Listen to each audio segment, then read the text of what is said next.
अंधविश्वास का मायाजाल। भारत एक ऐसा देश है जहाँ पे आप भरोसा करें या ना करें, लेकिन लोग आपको शिकंजे में फंसा ही लेते हैं। यहाँ पे किसी की भी और कभी भी अंधविश्वास के कारण बलि चढ़ जाती है, और इस बात का शिकार बना है मध्य प्रदेश के रहने वाले मोहन चोपड़ा।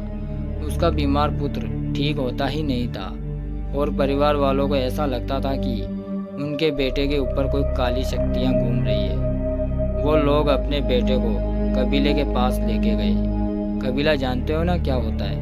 कबीला एक ऐसा समुदाय जनजाति है जो बाहरी दुनिया से उन्हें कोई मतलब नहीं है, अपना अलग समुदाय चलाते हैं। ज़्यादातर उनका रहन सहन जंगलों में बीतता है। उनकी लैंग्वेज अलग होती है, उनका पहनावा अलग होता है, और आज भी भारत में कुछ स्थानों पर यह जनजाति होती है। और ये लोग काले जादू से कुछ भी कर सकते हैं, लेकिन वहाँ पे जो बना हो ये सुनकर आपके होश उड़ जाएंगे। कबीले के सरदार का नाम सोलाखा था।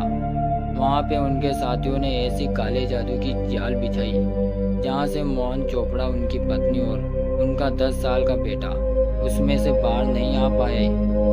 मोहन अभी तो अपने पुत्रों को लेकर कबीला पहुँचा ही था कि वहाँ पे हाजिर सभी लोगों ने मोहन को जादूगर समझकर उसको घेर लिया। उनका कहना यह था कि मोहन एक बहुत बड़ा जादूगर है और उसकी मृत्यु से संसार के लिए बहुत ही आवश्यक है।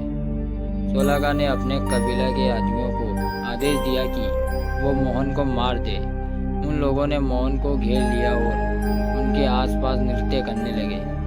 किसी के हाथ में त्रिशूल था तो किसी के हाथ में तेज धार वाली तलवार। उसमें से एक आदमी सामने आया और मोहन के हाथ काट दिए। मोहन बहुत चीखा चिल्लाया और बार बार कहता रहा कि मैं जादूगर नहीं हूँ, लेकिन उनकी चीखें उन लोगों के गाने में और हंसने में दब गई। मोहन को जादूगर कहने के बाद सोलाखा ने अपने लोगों से कहा कि इसकी सारी शक्तियाँ मेरे हाथ में है, इसलिए कुछ भी समझे बिना मोहन के हाथ काट दिए।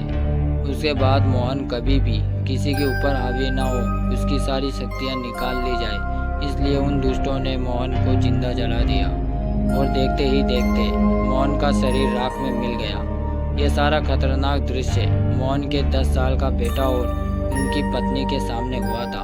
वे दोनों मदद के लिए चीखे चिल्लाए, लेकिन उन लोगों ने उनकी एक भी बात नहीं सुनी। ये सारी घटना को अंजाम देने के बाद उन्होंने मोहन की पत्नी और बेटे को जाने की अनुमति दे दी, और उन्होंने एक चेतावनी भी दी कि अगर इसके बारे में किसी को भी कुछ भी कहेंगे तो इसका अंजाम बहुत ही बुरा होगा। अपने पति की मौत और पूरे परिवार को खत्म होता देख सुषमा पूरी रात पुलिस स्टेशन के चक्कर काट रही थी। माँ पुत्र ने सारी बातें पुलिस को बताई कि किस तरीके से उन लोगों ने उनके पति को जिंदा जला दिया। कबीले की पूरी जमात और उनके सरदार सोलाखा सहित पुलिस ने सब धर पकड़ कर ली। कानून इस घटना को किस तरीके से अंजाम देगी वो तो समय ही बताएगा, लेकिन इस घटना ने एक बहुत ही बड़ा सवाल खड़ा कर दिया है कि क्या सही में भारत में काला जादू होता है, और अगर होता है तो किस कारण से। ऐसे ही अंधविश्वास के चलते हर कोई ना कोई चपेट में आ ही जाता है।